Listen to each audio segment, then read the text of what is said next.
What do cutting-edge cybersecurity, deep neural networks, the creation of the internet, and artificial intelligence have in common?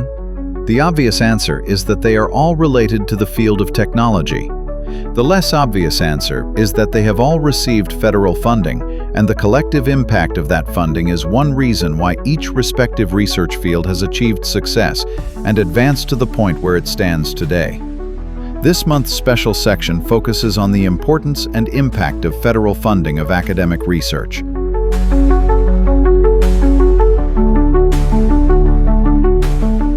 Almost 50 years ago today, Whit Diffie and I published New Directions in Cryptography. And the footnote in that paper says this work was partially supported by the National Science Foundation under NSF grant ENG 10173. Well, that work cost a small fraction of the trillions of dollars every day that it protects in foreign exchange alone, much less your banking transactions. It's at the foundation of all e-commerce. My work in those days was supported by both NSF, the National Science Foundation, and AFOSR, the Air Force Office of Scientific Research. And I was very surprised when my Air Force monitor told me that he would be happy to see, and it was possible to do cryptographic research under that contract as well. We tend to think that the internet has sort of steadily and continually improved ever since the first node was switched on at UCLA in about 1968. That's not how it really happened. And like most technologies, it moved along in rapid bursts and disruptions along the way. A really big positive one was the rapid growth following the DARPA and NSF funding in the first instance, without which the internet just simply would have never have happened. The World Wide Web came along and the first web browsers in the 1990s, and then Google Search, of course, another government-funded project. Federal funding, particularly from NSF in the mid-2000s, visionary funding, it made SDN possible. It funded PhD students, postdocs, research groups around the country to develop ideas that were controversial and very different from the status quo at the time. It faced lots of resistance from industry. This is government funding at its best, the careful, visionary application of funds to enable work that made the internet better for the entire planet. And at the same time, sowing the seeds of immense economic growth by enabling cloud computing, big data centers, and eventually AI systems to be built at just immense scale. Funds go much farther at universities than in industry.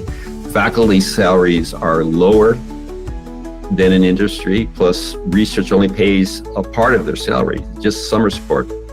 Moreover, students get much lower salaries than people in industry. The industry overhead, which is typically 100%, is roughly double what the overhead is for universities, since they have more layers of management at companies. This lower cost means that government-funded academic research can go much farther.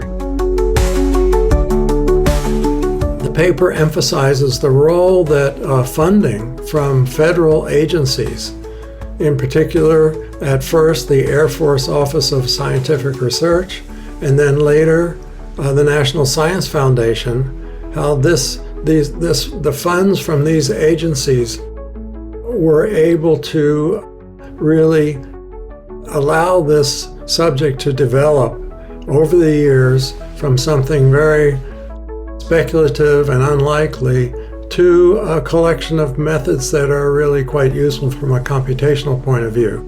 So without funding from federal agencies, this would have been impossible, and the field of reinforcement learning would not have developed at all as it has.